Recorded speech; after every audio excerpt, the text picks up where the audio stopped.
တူကမြထဲမှာလေမြေကွက်လက်ထဲကပြိုတော့မဲ့အိမ်အပြက်ကြီးကပြိုပြင်းမွမ်းမံမှုနဲ့လှုပ်ဖိနောက်မှာအသက်တဖန်ပြန်လဲအသက်ရလာလိမ့်မယ်လို့လေပထမဆုံးအနေနဲ့အလုတ်သမားတွေကအိမ်ရှိမှရှိတဲ့ခါးလောက်မြင့်တဲ့ပေါင်းပြင်တဲ့နဲ့ပြန်ကျဲနေတဲ့အပြက်အစည်းလေးကိုရှင်းလင်းလိုက်ပါတယ်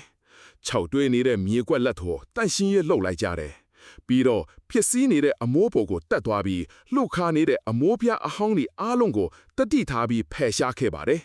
ပြီးတော့ဘေးမှာတေးသေးချာချာစီးပြီးချထားလိုက်တယ်နောက်တစ်ဆက်မှာတော့သူတို့က pressure များတဲ့ရေပိုက်နဲ့နန်းရံဘောကအညစ်အကြေးနဲ့အစွန်းအထင်းတွေကိုစေကြော့ကစ်လိုက်ပါတယ်ပြီးမှနန်းရံတွေကိုညင်ညအောင်အင်္ဂလိပ်အလွားတစ်ကိုကင်လိုက်တယ်အရင်ကဝါကျင့်ကျင့်နဲ့အကွဲနေတဲ့နန်းရံတွေကချက်ချင်းကိုအသက်အတိုင်းဖြစ်သွားပါတယ်အမိုးအတွေ့တစ်သားထုတ်တဲ့အသက်တွေတက်ဆင်ပြီးသွားတဲ့အခါအလုတ်သမားတွေကအနီယံအမိုးပြားတွေကိုညင်ညင်ညာညာနဲ့မိုးလိုက်ကြတယ်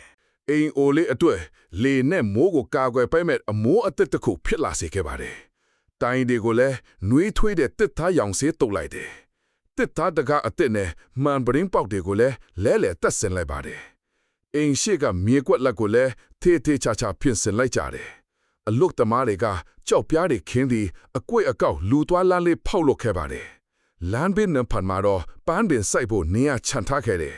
အပြင်မှာထိုင်ဖို့စားပွဲကလောက်ထိုင်နဲ့ဒန်းဒီချက်ထားလိုက်ပါတယ်။နောက်ဆုံးမှာတော့မွေပင်လေးတွေခြုံပင်တွေနဲ့လာပင်တာပင်တွေကိုစိုက်ပြိုးလိုက်တယ်။မြေအိုးပန်းအိုးလေးတွေနဲ့လည်းအလှဆင်ထားပါသေးတယ်။ဒီလိုနဲ့ဒီအိမ်အပြက်လေးကနေနှွေးထွေးတဲ့မိသားစုဂေဟာလေးတစ်ခုအဖြစ်ပြောင်းလဲသွားခဲ့ပါတော့တယ်။တကယ်ကိုအမခံပါပဲ။